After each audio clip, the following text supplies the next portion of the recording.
Hello viewers, I'm your host Uzma Jafri with another episode of South Asia Focus. Let's begin today's show with India, where the Modi government unveiled its first budget of the second tenure. The budget was essentially aimed at boosting infrastructure and giving foreign investors a bigger role in India's giant insurance and aviation sectors. The country also aims to be a $3 trillion economy by next year. A report.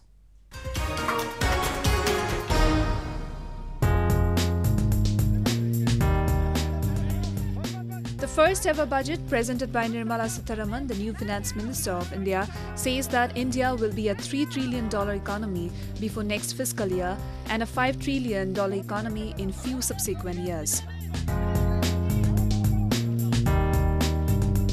The budget that aims to bring a life of content for all has focused on each sector and each individual contributing in the building of nation. In a major step to reform the education system of the country, the government will bring in new education policy to propose changes in school higher education. The government has put huge weight behind securing and gaining more foreign direct investment in the coming years.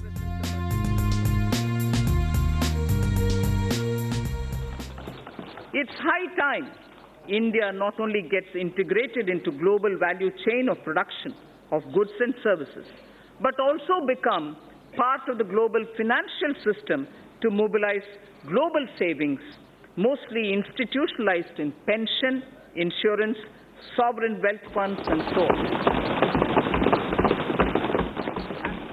I propose to further consolidate, Speaker Sir, the gains in order to make India a more attractive FDI destination. India has decided to liberalize FDI in aviation, media, animation and insurance intermediaries. It has planned to set up a credit guarantee enhancement corporation. It also aims to hike statutory limits for foreign investments in some companies.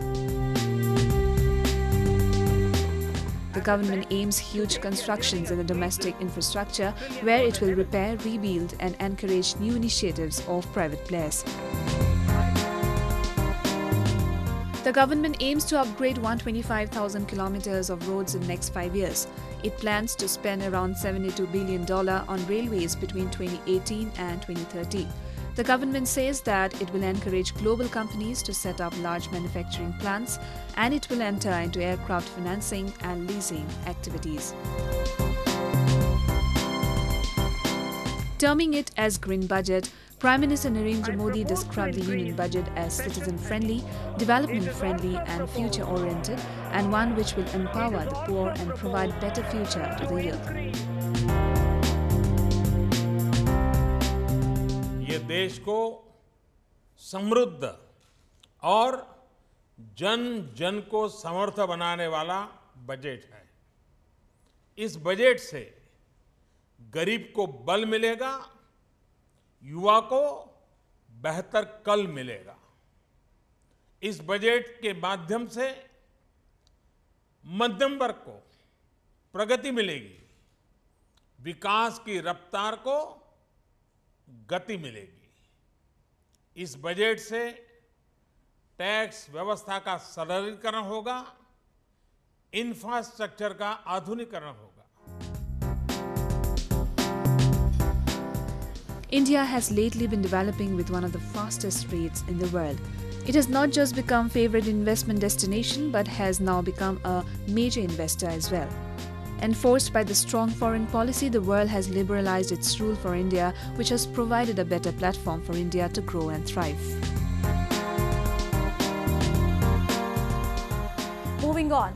The Pashtun Tahaffuz movement, which has suffered a massive criticism and a sporadic crackdown from Pakistan establishment, is now voicing its protests at global platforms. The activists have upped their ante against the state atrocities. Recently, they demonstrated in front of the United Nations in Geneva to highlight the widespread human rights abuses being committed by the state agencies to muzzle their voices. Pashtun, one of the largest ethnic groups in the country, is the only group which doesn't seek secession from Pakistan. However, the demands do not carry any less anger and vigor. A report. A large number of Pashtuns gathered in front of the United Nations in the Swiss city of Geneva to highlight the widespread atrocities being committed against their community by the state of Pakistan. They chanted anti-establishment slogans and sought freedom from the rule of subjugation that has essentially kept them at bay from the mainstream. In a bid to gather international attention, a number of activists who have been fighting for the rights of Pashtuns from different countries exposed Pakistan during the event. They underlined how arbitrary detentions, enforced disappearances and even killings by the state agencies were becoming a normal in terror-torn country, and anyone daring to rise against the state was being framed. Lately, a number of Pashtun leaders have been arrested and sent to prison on one charge or the other. The activists have termed it a crackdown on dissent and demands. If demanding the production of missing persons or enforced disappeared people in the courts of law of Pakistan is punished by torture by the state of Pakistan, then I have a bad news for the state of Pakistan, that this torture will not stop us from demanding the production of the missing persons, missing Pashtuns to the court of law. The protesters have also urged the United Nations and the international community to investigate the widespread human rights violations, including targeted killings of Pashtun political activists in Khyber Pakhtunkhwa and Balochistan. Pashtuns who have been enduring Pakistani misrule for decades put up a resistance to suppressive forces last year after one of them was killed in a police raid. Since then, they have carried out two major protests. One was a 2-week-long protest march from Khyber Pakhtunkhwa to Islamabad in the months of January and February, while other was held in April. While they do not seek secession and call themselves Pakistani nationals, they demand a life of equality and dignity. The key demands of Pashtuns include the clearance of landmines from tribal districts along the Pakistan-Afghanistan border. They want an end to the extrajudicial killings of innocent Pashtuns at the pretext of its war against terrorists. They want culprits to be held accountable and tried for the enforced disappearances that have occurred over the years. The movement has gathered steam in and out of Pakistan, and its leaders believe that people are no more afraid of the all-powerful army.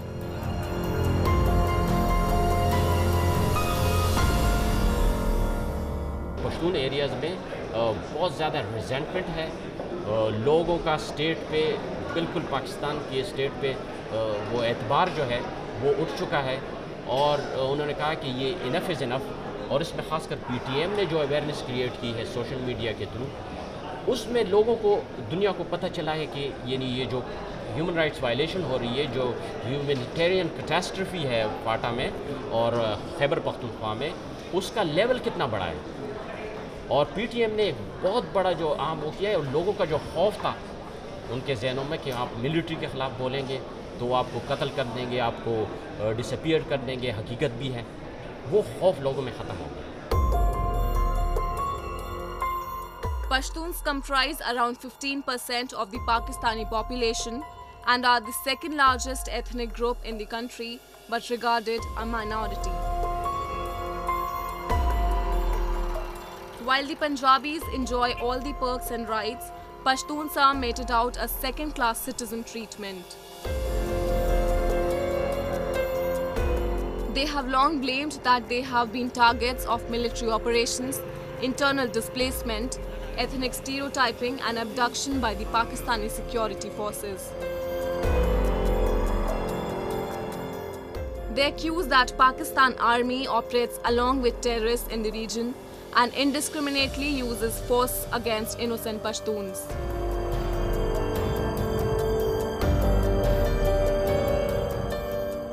Moving on. It's been almost 2 years since hundreds of thousands of Rohingya refugees have taken a shelter in Bangladesh's border region of Cox's Bazar. The protracted discussions over their safe repatriation are yet to yield any results. While the exodus, which led to one of the biggest humanitarian crises, gathered global sympathy, the alleged perpetrators of the crime were never brought to justice. One International Criminal Court prosecutor, however, wants ICC to initiate an investigation into the issue.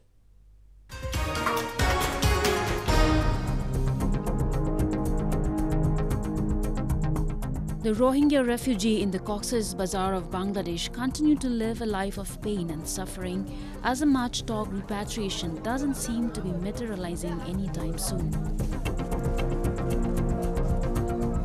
They are here for almost 2 years and they have no idea of how many more months they will have to endure this precarious environment. Journalists, ambassadors, activists and the leaders have come and gone, but the crisis prevails. There have been accusations and counter-accusations for the situation, but no prosecutions. Since Myanmar is not a member of the International Criminal Court, even the top court has found itself paralyzed. However, with an amendment made last year by the ICC which gave it the jurisdiction over some crimes in the region when they had a cross-border nature, a prosecutor is demanding an investigation into the issue as Bangladesh is a member. Fatou Bensouda has asked the court's judges to authorize an investigation into alleged crimes against the Rohingya who were driven from Myanmar to Bangladesh. The request seeks authorization from the court's judges to open an investigation into alleged crimes within the jurisdiction of the court in which at least one element occurred on the territory of Bangladesh, a state party to the Rome Statute, and within the context of 2 recent waves of violence in Rakhine State on the territory of Myanmar, as well as any other crimes which are sufficiently linked to these events. If granted, the ICC would become the first international court to look into alleged atrocities against the Rohingya Muslim minority of Myanmar. She said there was a reasonable basis to believe that at least 700,000 Rohingya people were deported from Myanmar to Bangladesh through a range of coercive acts.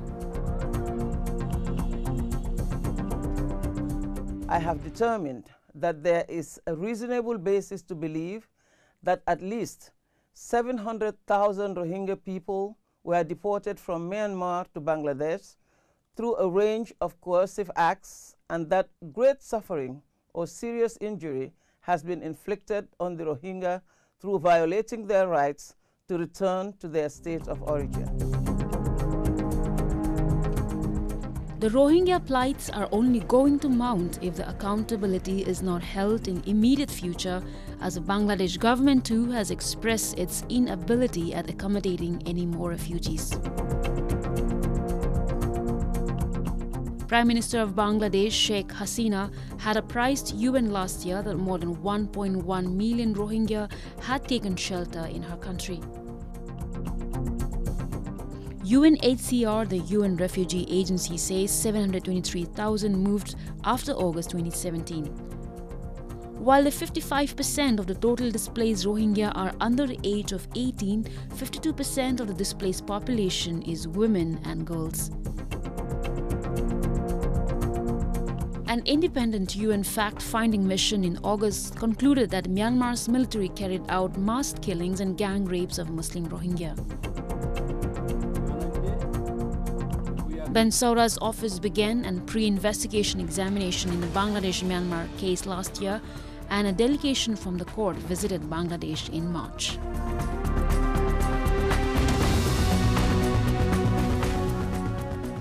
Moving on. Rights activists from Jammu and Kashmir and other parts of the world exposed terror sponsor Pakistan and its sympathizers in the ongoing session of the United Nations Human Rights Council in Geneva. They also rubbished the first ever report released last year from the Office of UN High Commissioner for Human Rights. They termed it biased and contradictory to the stand of UN Security Council. A report.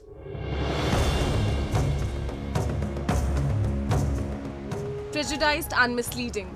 The report on Kashmir released last year by the Office of the United Nations High Commissioner for Human Rights was pulled apart by the activists and experts present in the 41st session of the United Nations Human Rights Council in Geneva. Kashmiri said the 49-page report, which boasted of presenting the ground reality, was in fact a fact-deficit document that didn't take into account the history or the people of the region under illegal occupation of Pakistan. In its first ever report on Jammu and Kashmir, the esteemed office has altogether ignored the fact that China occupies more than 20% of my homeland. The gifting of the Shaksam Valley in 1963 to Beijing by another occupier, Pakistan, violating UN Security Council Resolution 47, and the criminal abrogation of the state subject rule in Gilgit-Baltistan in 1974 have also not been mentioned in this report. The former High Commissioner has not been attentive to what happened in 1963 or 1974. The Indian government had earlier rejected the report, citing it a selective compilation of largely unverified information. Kashmiri accused China and Pakistan of hand in glove with each other in exploiting the region. They also sought an explanation on the omission of the China-Pakistan Economic Corridor, which has largely been dubbed as the game changer, but in reality has rendered thousands homeless.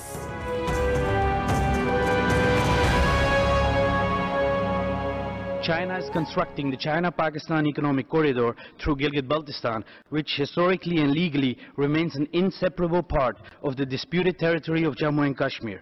Mr. President, the utter omission of the illegal construction of the CPAC, which is in contravention of international law, and the UN Security Council resolutions on Jammu and Kashmir, and the continuous exploitation of my land as collateral by Pakistan, while mortgaging the future of my people in order to defray its so-called all-weather friendship with China, have indebted the current High Commissioner to rectify the serious inaccuracies of this report.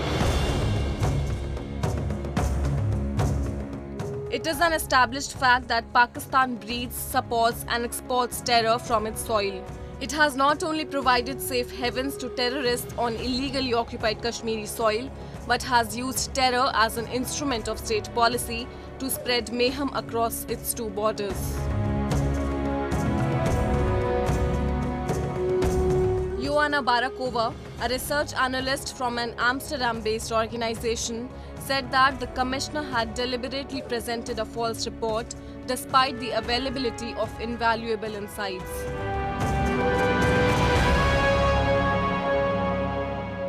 The report glosses over cross-border terrorism perpetrated by Pakistan security agencies, while it labels UN-designated terrorist organizations such as Lashkar-e-Taiba, Hizbul Mujahideen and Jaish-e-Mohammed as armed groups, negating UN parlance and contradicting the terminology of the UN Security Council's consolidated list of terrorist individuals and entities.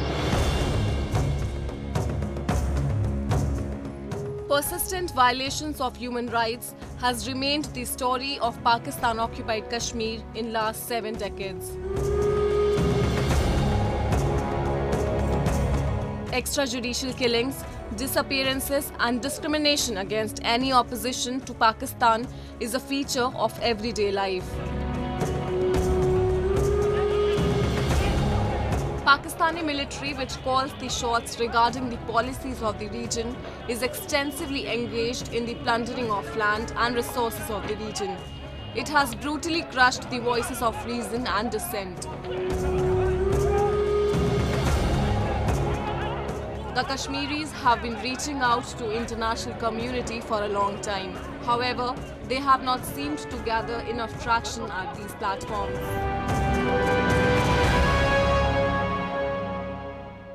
Moving on. India is a cricket-crazy nation. The lovers of the game push their limits of sanity and fervour for cricket. If you see a large crowd glued to TV sets at random places in India, then certainly a cricket match is underway. The fans have expressed their passion and enthusiasm for the game not just by packing the stadiums during a match, but by various other things. Today we'll show you two such instances where the love for the cricket is manifested in the form of cricket enthusiasts thronging a recently opened cricket museum and another fan preparing a World Cup miniature after India qualified for the knockouts in the ongoing World Cup. Have a look. As cricket fever grips South Asia, a cricket museum in India's western Pune city has witnessed a sudden surge in the number of visitors. The museum has rare cricket collectibles belonging to or signed by famous international personalities. The famous personalities who are part of the museum include former Indian cricket star Virendra Sehwag, former Australian captain Michael Clarke, Sri Lankan legend Mahela Jayawardene and Sanath Jayasuriya, and West Indies star batsman Chris Gayle. The museum not only connects the young enthusiasts to their idols but provides deep insights into the history of the Indian cricket.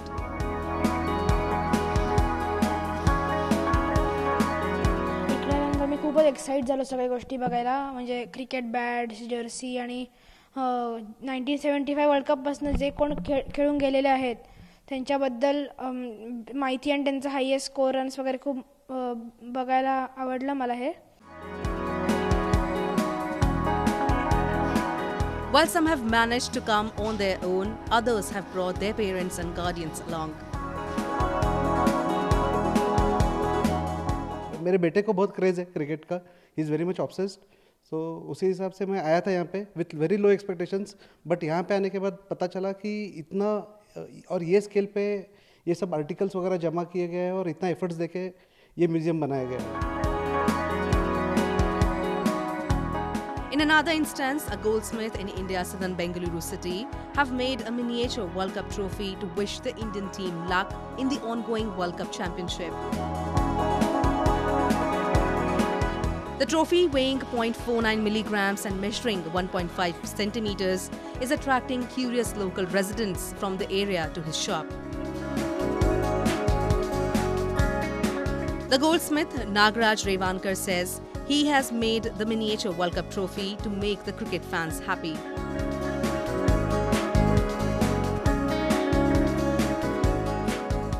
Cricket season चल रहा है ना, इसलिए मेरे को बहुत आशा था और क्रिकेट फैंस को बहुत खुश होने का लिए ये बनाए तो सभी खुश हो जाता है. हमारा इंडिया इस बार विश्व कप जीतना है, इसीलिए वो एक मन में रख के इस छोटा वाला वर्ल्ड कप किया हूँ मैं.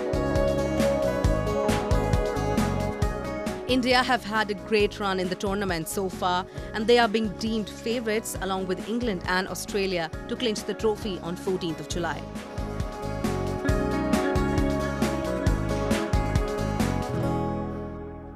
India has won coveted trophy twice. First in the year 1983 under Kapil Dev and then in 2011 under the leadership of MS Dhoni. With that, we come to the end of this week's episode. See you next week. Goodbye and take care.